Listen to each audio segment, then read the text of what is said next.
Skit ആരംഭിക്കുന്നു. മധുരാശി പട്ടണം.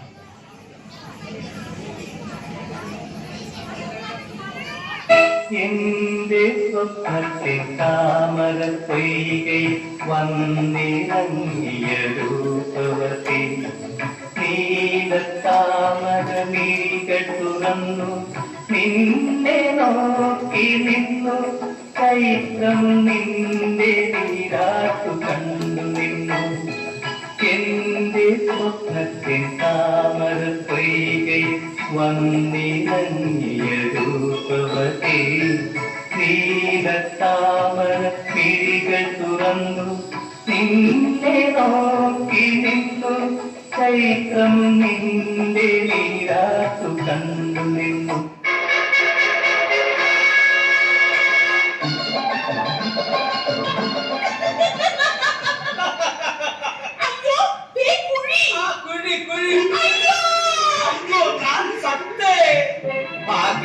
എനിക്കൊന്നും പട്ടിയില്ല. നിനക്കോ? പാപ്പുകെട്ടിനുള്ളപ്പോൾ എനിക്കെന്തിനാണ് വേറെ പട്ടി?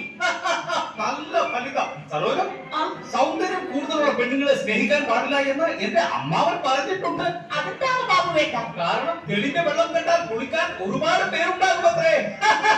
സരോജം, ഞാൻ എന്താണ് കാണുന്നത്? സോറി. അതിന് നീ തെറ്റൊന്നും ചെയ്തില്ലല്ലോ, പിന്നെന്തിനാണ് സോറി പറയുന്നത്? സോറി പറഞ്ഞതല്ല ഞാൻ, പിന്നെ ചൊറി എന്ന് പറഞ്ഞതാണ്. എന്നാൽ ഞാനൊന്ന് കാണട്ടെ. ഈ നോക്ക്, പണ്ട് സ്കൂളിൽ പഠിക്കുന്ന സമയത്ത് വന്നതാണ് ഈ ചൊറി. എന്നാലും ഞാനൊന്ന് കണ്ടോട്ടെ. ഇവിടെ വരെയും അത് പടർന്നു പോയി. കുറച്ചും കൂടി കാണട്ടെ. നോക്ക്, സ്വല്പം കൂടി കാണട്ടെ. ഇവിടെ എത്തിയപ്പോഴേക്കും എന്റെ ചൊറി അങ്ങ് തീർന്നു. സോറിക്ക് തീരാൻ കണ്ട ഒരു സ്ഥലം. പാപ്പുവേട്ടൻ ഇത്രയും നാളും എവിടെയായിരുന്നു? ഇങ്ങോട്ട് കാണാനേ ഇല്ലായിരുന്നല്ലോ. ഞാനങ്ങ് ചെക്കോസ്ലോവാക്യയിലായിരുന്നു. അല്ല എങ്കിൽ ചെക്കോസ്ലോവാക്യയുടെ സ്പെല്ലിംഗ് ഒന്ന് പറയൂ. ഞാനങ്ങ് ഗോവയിലായിരുന്നു. മിണ്ടില്ല. പിണഞ്ഞല്ലേ സരോജം? മനസ്സമ്മതം തന്നാട്ടെ മധുരം കിള്ളി തന്നാട്ടെ മറപ്പതിനേഴുകാരി കേളുമുകാരി കേളുമുകാരി. മനസ്സമ്മതം തന്നാട്ടെ മധുരം കിള്ളി തന്നാട്ടെ മധുരപ്പതിനേഴുകാരി കേളുമുകാരി കേളുമുകാരി. മനസ്സമ്മതം തന്നാട്ടെ മധുരം കിള്ളി തന്നാട്ടെ മനസ്സിന്റെ പന്തലിനെ വിരുന്നുകാരാ വിരുന്നുകാരാ. മനസ്സമ്മതം തന്നാട്ടെ മധുരം കിള്ളി തന്നാട്ടെ മനസ്സിന്റെ പന്തലിനെ വിരുന്നുകാരാ വിരുന്നുകാരാ. എന്തു പറ്റി? എന്റെ കാലം വീണ്ടും വേദനിക്കുന്നു പാപ്പുവേട്ട. ഈശ്വര, അത് സൊറി മോളോട്ട് കയറിയതായിരിക്കണേ. പാപ്പുവേട്ട, എന്റെ കാലം വല്ലാതെ വേദനിക്കുന്നു. എന്തോ കടിച്ചെന്ന് തോന്നുന്നു. അതുപോലെ പാമ്പോ മറ്റോ ആയിരിക്കും. അയ്യോ, എനിക്ക് നന്നായിട്ട് വേദനിക്കുന്നേ. അയ്യോ, സരോജിനി കുഞ്ഞെന്താ കരയുന്നത്? സത്യം പറയടാ, എന്റെ മുതലാളിയുടെ കുഞ്ഞിനെ നീ എന്താ ചെയ്തത്? ഞാനൊന്നും ചെയ്തില്ല. അപ്പൊ പിന്നെ കുഞ്ഞെന്തിനാണ് മോങ്ങത്? അതെ, എന്റെ കാലിൽ എന്തോ കടിച്ചു ചന്ദ്രശേഖര മാരാരെ. ഈ ബാബുവേട്ടൻ പറയുന്നു അത് പാമ്പ് കടിച്ചതാണ്. മാരാരൻ എന്ന് പറയും ഇതെന്തിന്റെ കടിയാണ്. അത് തന്നെയാണ് എനിക്കും ചോദിക്കാനുള്ളത്. മാരാരെ, എന്റെ കാല് വല്ലാതെ വേദനിക്കുന്നു. ഞാൻ പറഞ്ഞില്ലേ പാമ്പ് കടിച്ചതാണെന്ന്? കടിച്ച പാമ്പിനെ വരുത്തി വിഷമിറക്കിക്കുന്ന ഒരു ആളും. ആരാണത്? എന്റെ അച്ഛൻ. എങ്കിൽ അച്ഛനെ വിളിക്കും. അച്ഛൻ പാമ്പ് കടിയേറ്റ് സത്തുപോയില്ല. അങ്ങനെയെങ്കിൽ കടിച്ച പാമ്പിനെ പിടിച്ചു വരുത്തി വിഷമിറക്കി കൂടായിരുന്നോ? അങ്ങനെ വിളിച്ചു വരുത്തിയപ്പോഴല്ലേ സത്തുപോയത്? അതെങ്ങനെ? അച്ഛനെ കൊത്തിയതൊരു നീർക്കോലി, വിളിച്ചു വരുത്തിയതോ ഒരു രാജവെമ്പാലയെ. പിന്നെ എങ്ങനെ സാകാതിരിക്കും? ബാബുവേട്ട, ഇത് പാമ്പ് കടിച്ചതല്ല, കുപ്പിച്ചില് തറച്ച് കയറിയതാണ്. എന്തായാലും നിങ്ങളുടെ ചുറ്റിക്കളി ഞാൻ മുതലാളിയോട് പറയാൻ പോവുകയാണ്. ചന്ദ്രശേഖര മാരാരെ, ചതിക്കില്ലേ? ഇല്ല, ഞാൻ പറയും. നിന്റെ ചോറിന് നന്ദി കാണിക്കുന്നവരാണ് ഈ മാറ. മിസ്റ്റർ മാറ, ഇത് പറയാതിരുന്നാൽ അങ്ങ് ബാംബെയിൽ താങ്കൾക്ക് ഞാൻ ജോലി തരപ്പെടുത്തി തരുന്നുണ്ട്. ഓഹോ, നിനക്കെന്താ ജോലി? എനിക്ക് ജോലിയൊന്നുമില്ല. എന്നാൽ ആ ജോലി നീ വാങ്ങിയെടുത്തു. ഞാൻ പോയി എന്റെ ജോലി ചെയ്യട്ടെ. എന്തു ജോലി? പാറ വെക്കണം. അമ്മേ സരോജം, അതാരാ? മാരാരാ. മാരാരാരാ? കാലിസ്റ്റൻ. ഇനി എന്തൊക്കെ പൂരികൾ നടക്കുമോ എന്ന്. താഴമ്പുമണമുള്ള തണുപ്പുള്ള രാത്രിയിൽ ബാബുവേട്ട, എന്തിനാണ് ഇങ്ങനെ ആവശ്യമില്ലാത്തതെന്ന് പാട്ട് പാടുന്നത്? 6-7 പാട്ടില്ലേ സരോജം? 2 മണിക്കൂറിനുള്ളിൽ ഇതെല്ലാം പാടി തീർക്കണ്ടേ? ഇന്നെല്ലാം തീരും. അങ്ങോട്ടേ അങ്ങോട്ടേ. എന്താണാ?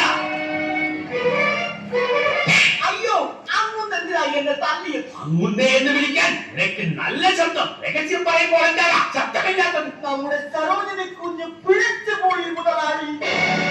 ചന്ദ്രശേഖര മാറാരെ, നീ എന്താണ് പുലമ്പുന്നതെന്ന് നിനക്കറിയാമോ? ദേ മുതലാളി, ഇവിടത്തെ സരോജിനി കുഞ്ഞും ആലവലാതി ബാബുവും പൂന്തോട്ടത്തിൽ പാട്ടും പാടി രസിക്കുന്നത് ഞാൻ എന്റെ ഈ കണ്ണുകൾ കൊണ്ട് കണ്ടു മുതലാളി.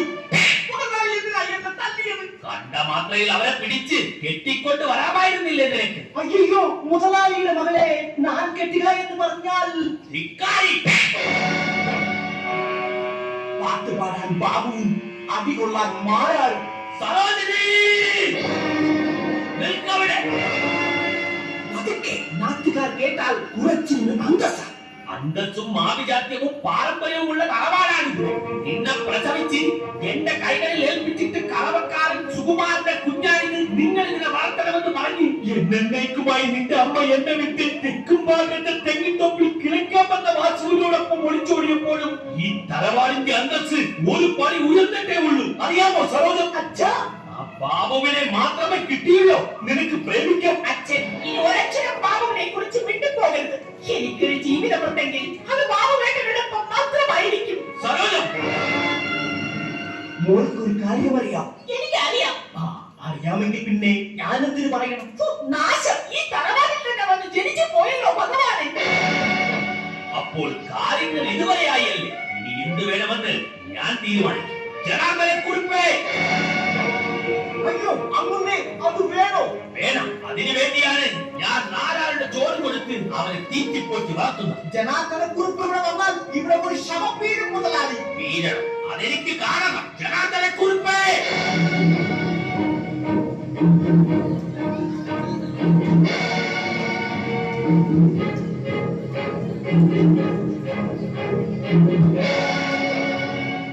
അമ്മ അവനെ എന്തിനാണ് വിളിച്ചത്? നീ ഒരാളെ കൊല്ലണം.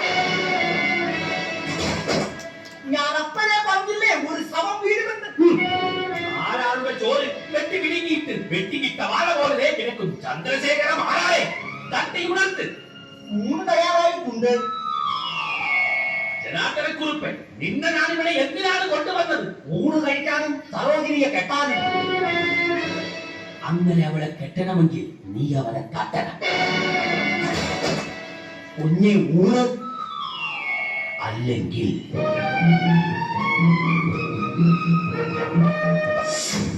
6 മാസങ്ങൾക്ക് ശേഷം മഴയുള്ള ഒരു രാത്രി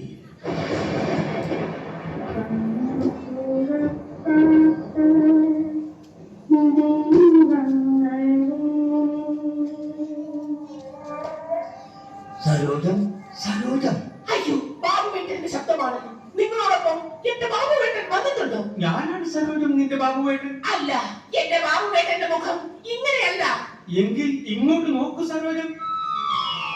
അയ്യോ, എന്റെ ബാബുവേട്ടൻ. ബാബുവേട്ടാ. സരോജം. മുല്ലപ്പും പല്ലിലോ കൂട്ടിക്കവിളിലോ അല്ലിമലമേയിലോ ഞാൻ മയങ്ങി.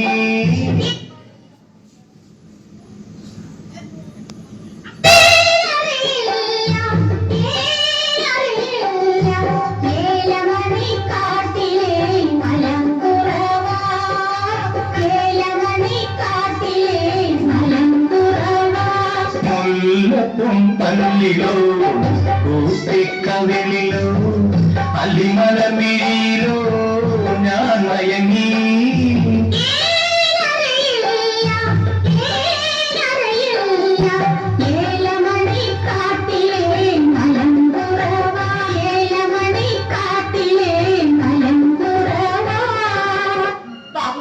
ബാബുവേട്ടൻ ഇങ്ങോട്ട് കയറി വരുന്നത് ആരെങ്കിലും കണ്ടോ?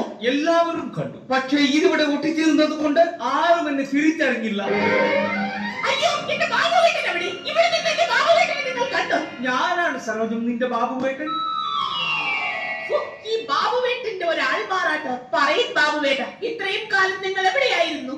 നിന്റെ അച്ഛന്റെ നിർദ്ദേശപ്രകാരം ചന്ദ്രശേഖര മാരാരും ആ ജനാർദ്ദനക്കുറിപ്പും കൂടി എന്നെ മദ്രാശി പട്ടണത്തിലേക്ക് നാട് കടത്തി സരോജം, നാട് കടത്തി. സരോജം, അയ്യോ ബാബുവേട്ട, അച്ഛനും കുറെ കുട്ടികളും. വാ സരോജം, നമുക്ക് ഇങ്ങോട്ട് ഓടാം. വേണ്ട ബാബുവേട്ട, അവിടെ അച്ഛന്റെ 2 കുട്ടികൾ. എന്താ നമുക്ക് ഇങ്ങോട്ട് ഓടാം. അയ്യോ, അവിടെയും അച്ഛന്റെ കുട്ടികൾ. എങ്കിൽ നമുക്ക് ഇങ്ങോട്ട് ഓടിയാലോ? വേണ്ട ബാബുവേട്ട, അവിടെയുമുണ്ട് അച്ഛന്റെ ഗുണ്ടകൾ. എന്നാൽ പിന്നെ ഗുണ്ടകളില്ലാത്ത ഇവിടെ തന്നെ നമുക്ക് നിൽക്കാം സരോജം. ശരി ബാബുവേട്ട. സത്യം പറയണം സരോജം, നിന്റെ അച്ഛന് മൊത്തം എത്ര ഗുണ്ടകളുണ്ട്? 3ഉം 2ഉം 5 ഗുണ്ടകൾ. നമ്മൾ ഒരുമിച്ച് ജീവിക്കാൻ അച്ഛനും ഗുണ്ടകളും സമ്മതിക്കില്ല ബാബുവേട്ട. എന്റെ ബാബുവേട്ട, എന്താ സരോജം? ഞാനൊരു സത്യം പറയട്ടെ ബാബുവേട്ട. പറയൂ സരോജം. ഇന്നെങ്കിലും എന്റെ ബാബുവേട്ടൻ വന്നില്ലായിരുന്നെങ്കിൽ ഇരുന്നെങ്കിൽ ഈ കലത്തിലിരിക്കുന്ന വിഷച്ചോറ് കഴിച്ച് എന്നേക്കുമായി ഞാൻ ആത്മഹത്യ ചെയ്യുമായിരുന്നു ബാബുവേട്ട. ജൽപ്പനം നിർത്തൂ സരോജം. എന്തായാലും നമ്മൾ ഒരുമിച്ച് ജീവിക്കാൻ അച്ഛനും ഗുണ്ടകളും സമ്മതിക്കില്ല ബാബുവേട്ട. അതുകൊണ്ട് ഈ പാത്രത്തിൽ ഇരിക്കുന്ന വിഷച്ചോറ് കഴിച്ച് ഗുണ്ടകളില്ലാത്ത മറ്റൊരു ലോകത്തേക്ക് നമുക്ക് യാത്രയാവാം. നിന്ന് ചിണുങ്ങാതെ ഉരുള ഉരുട്ടി താ സരോജം. ഇതാ ആദ്യ ഉരുള ചേട്ടൻ തന്നെ കഴിക്ക്. രണ്ടാമത്തെ ഉരുളയും എന്റെ ചേട്ടൻ തന്നെ കഴിക്ക്. ഈശ്വര, നല്ലവർക്ക് പോലും ഈ ഗതി വരുത്തല്ലേ. ഇനി ഈ മൂന്നാമത്തെ ഉരുളയും മതി സരോജം, ചാകാറുള്ളതായി ഇനി ഈ ഉരുള ഞാൻ എന്റെ സരോജനിക്ക് തരികയാണ്. അയ്യേ, എനിക്കൊന്നും വേണ്ട. കറിയില്ലാത്ത ചോറേ എനിക്ക് തീരെ ഇഷ്ടമല്ല. അതിന്റെ കൂടെ വിഷം കൂടെ ചേർത്താലേ ചത്തു പോകത്തേ ഉള്ളൂ. സരോജം, എന്റെ ജന്മം നീയെടുക്കണം, എന്റെ ജന്മം ഞാനെടുക്കണം.